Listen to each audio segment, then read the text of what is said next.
Bonjour chers internautes, merci de choisir Financial Afrique pour vous informer.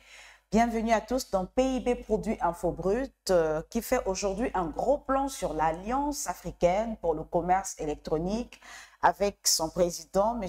Isidore Biya depuis Douala.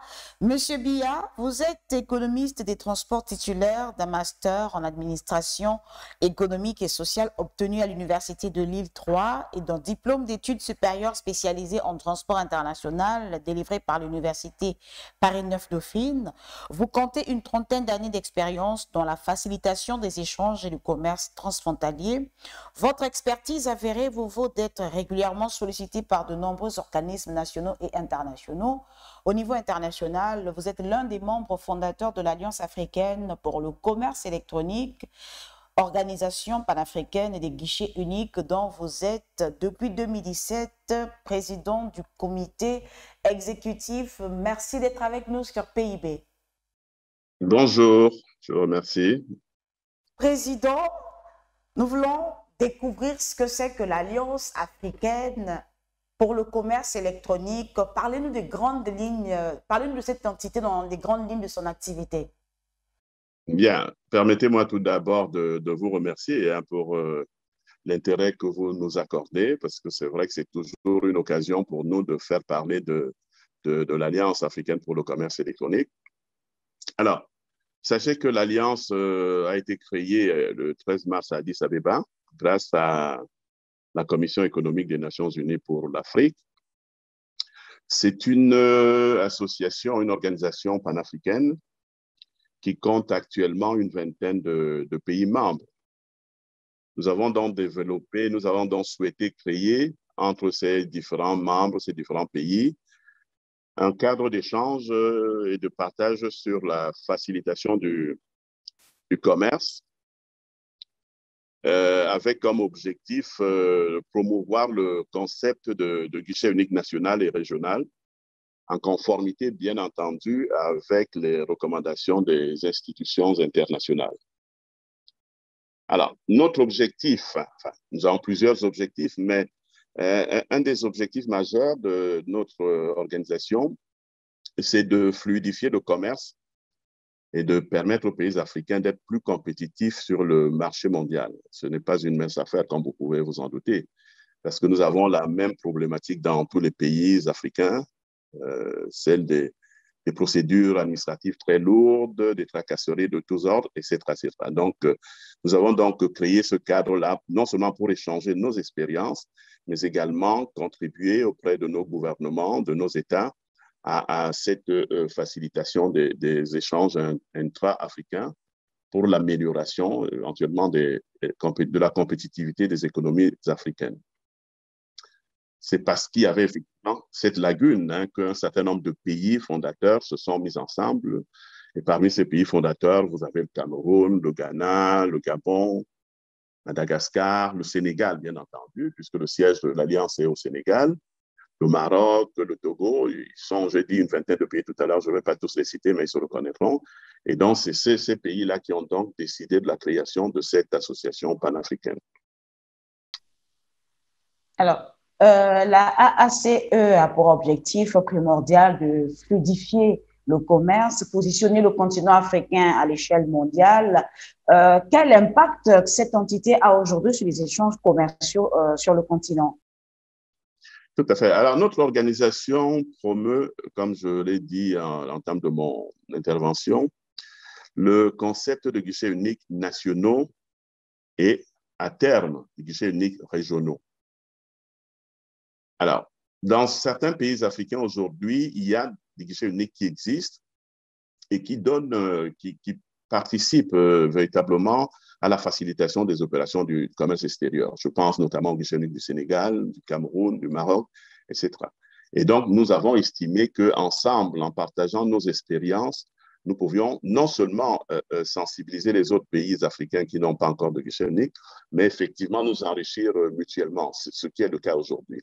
Je voudrais également rappeler que le concept de guichet unique est une recommandation très forte de l'Organisation mondiale du commerce, et ce qui veut dire qu'effectivement, tous les pays africains aujourd'hui qui veulent participer à cette modernisation, à cette évolution, devraient se doter de guichet unique.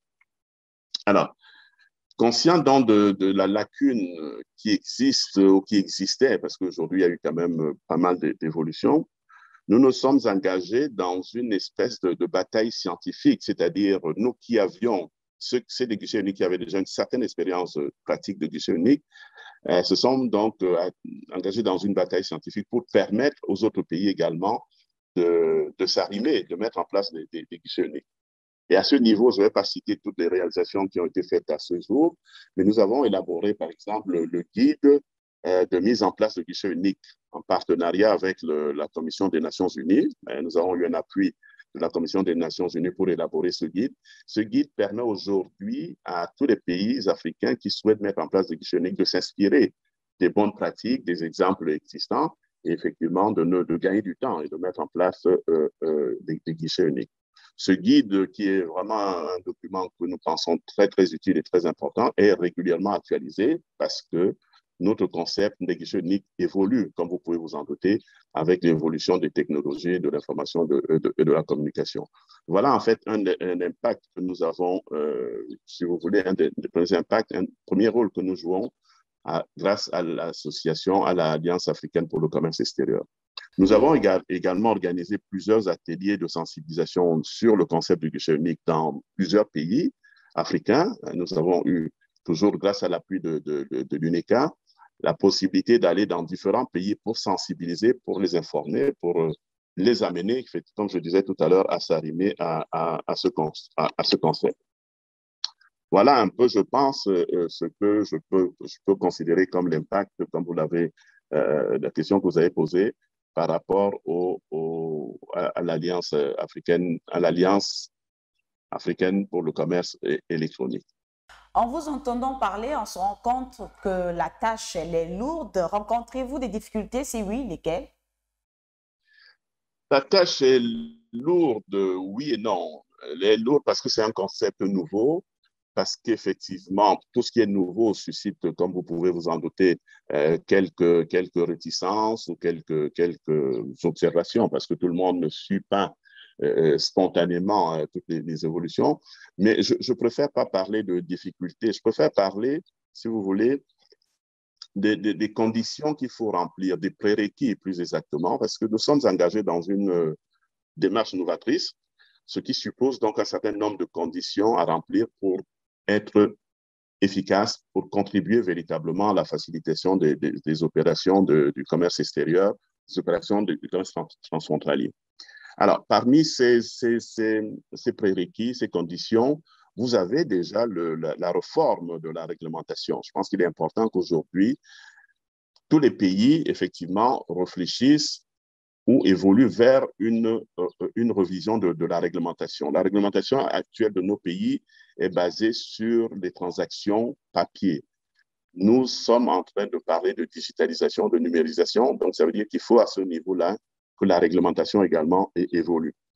Il y a bien entendu la conduite du changement. Comme je le disais tout à l'heure, ce n'est pas spontanément qu'on va vers de nouvelles initiatives aussi novatrices que celle du concept du guichet unique qui s'appuie aujourd'hui sur la numérisation, sur les technologies de l'information et de la communication. Donc, il est important effectivement que la conduite du changement soit une priorité, que tous les membres, tous les pays s'approprient cette volonté manifestent cette volonté de changement pour effectivement considérer que c'est une évolution qui aujourd'hui nous paraît inéluctable.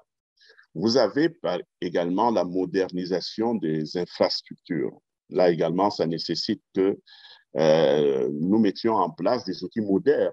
Aujourd'hui, nous travaillons grâce à l'Internet, nous faisons tout de manière à ce que la dématérialisation soit effective. Cela nécessite donc véritablement une revision de nos modes de fonctionnement, des modes opératoires.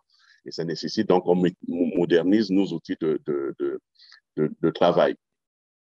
Il y a également la nécessité d'étendre le périmètre des guichets uniques afin de couvrir aussi bien les opérations nationales que les opérations régionales dans le cadre des échanges transfrontaliers. C'est un aspect qui nous paraît très, très important parce que si les guichets uniques, effectivement, apportent leur contribution sur le plan national, aujourd'hui, nous sommes dans une intégration régionale Il est donc important que cela soit envisagé dans des conditions les meilleures possibles, ce qui suppose, comme je l'ai dit, une réglementation régionale, de telle manière que tous les documents qui peuvent transiter, qui peuvent faire l'objet de transactions à travers nos guichets uniques puissent être acceptés dans tous les pays de la région. On parlera certainement aujourd'hui de l'importante initiative prise au niveau de l'Union africaine. Vous voyez donc à ce niveau-là, il faut effectivement qu'il y ait véritablement un arrimage de tous les pays à cette évolution majeure.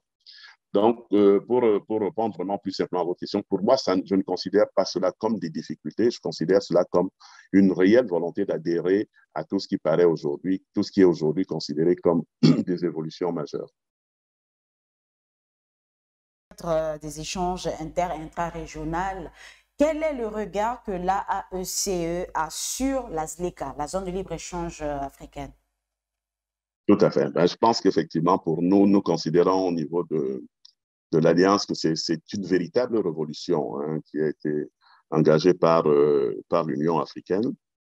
C'est un marché qui réunit près de 54 pays africains, peut-être plus, peut-être les 55 aujourd'hui. Je pense que les derniers pays vont de toutes les façons, si ce n'est pas encore fait, mais ça va être fait d'un moment à l'autre. C'est donc un des plus grands marchés communs du monde en termes d'habitants. Alors, nous, l'objectif ambitieux qui est visé est de faire progresser les échanges intra-africains afin de doper les économies de nos pays. Et c'est donc pour nous une véritable révolution. Cette révolution ne peut pas se faire si nous ne, pardon, excusez-moi, si nous ne mettons pas en place des outils qui permettent effectivement de faciliter ces échanges. Alors, au niveau de l'Alliance africaine pour le commerce électronique, nous avons perçu ces enjeux bien longtemps avant même le lancement de cette initiative par l'Union africaine. Et en effet, en nous regroupant, les guichets uniques africains ont depuis 2009 œuvré à promouvoir des outils et des bonnes pratiques qui permettent à nos pays de rendre leurs frontières fluides pour la circulation des marchandises. Je crois que c'est quelque chose pour nous qui est fondamental pour la réussite de la zone de libre-échange africaine, continentale africaine. Nous promouvons notamment l'usage intensif des technologies dans ce sens, car nous sommes convaincus que le commerce électronique est un levier incontestable de croissance et une opportunité pour l'Afrique.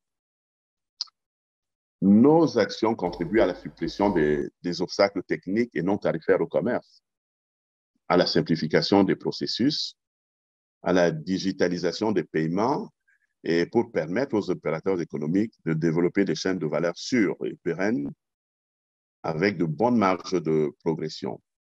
Les guichets uniques sont donc pour nous véritablement l'un des principaux supports pour assurer une bonne fluidité des biens et des personnes dans le cadre du commerce transfrontalier en général et en particulier pour la ZLECAf. Et donc, la ZLECA, vous y croyez à fond?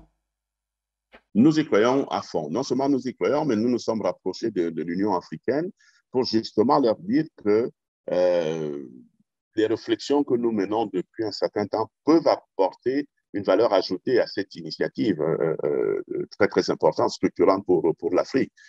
Parce que, voyez-vous, les difficultés que nous rencontrons non seulement dans nos pays et que nous essayons de surmonter grâce à la mise en place des guichets uniques ne devraient pas se retrouver au niveau du commerce intra-africain. Ce serait, à mon avis, un frein, voire une difficulté à surmonter. Imaginez-vous un peu dans deux pays, si deux pays commercent et qu'ils se retrouvent confrontés à des difficultés, à des tracasseries administratives et tout cela. Je pense que l'initiative risque effectivement l'initiative de l'Union africaine risque d'être quelque part freinée hein, dans sa dynamique, dans sa volonté effectivement d'intégrer l'Afrique en quelque sorte, parce qu'au fond, c'est de ça qu'il s'agit.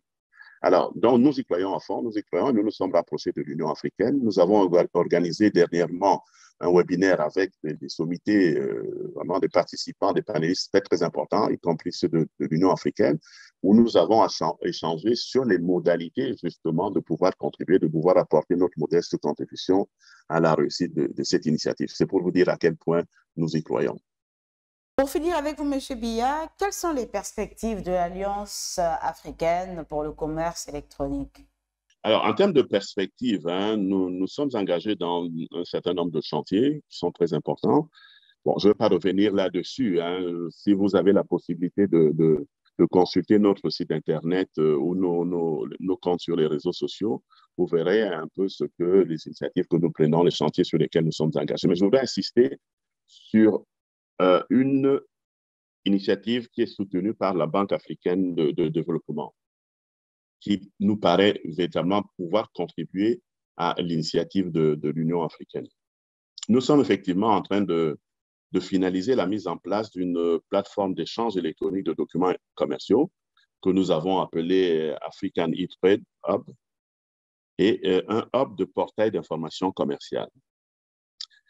Pour ce qui est de la plateforme d'échange électronique des documents commerciaux, en adéquation avec les accords de facilitation des échanges de l'Organisation mondiale du commerce, cette plateforme permettra aux pays africains de pouvoir échanger les documents commerciaux tels que les certificats d'origine, les certificats phytosanitaires et tous les documents nécessaires pour le commerce intra-africain. Donc voilà, en termes de perspective, un chantier très, très important sur lequel nous travaillons. Le deuxième, c'est le portail d'information commerciale. Il faut noter que la mise en place d'un portail africain pour la promotion du commerce africain vise à offrir comment dirais-je, une certaine visibilité au potentiel des marchés africains pour susciter un développement progressif du commerce intra-africain, mais également d'accroître la part de l'Afrique dans le commerce mondial. Je crois que c'est important. Vous savez que nous sommes pratiquement absents dans le commerce mondial. Je pense qu'avec aujourd'hui un portail au niveau continental qui permettra donc à tous les pays du monde qui s'intéressent à commercer, qui souhaitent commercer avec l'Afrique, d'avoir un certain nombre d'informations. Je pense qu'un portail commercial comme celui-là a toute son importance et toute sa place, bien entendu, dans le cadre de l'initiative de l'Union africaine.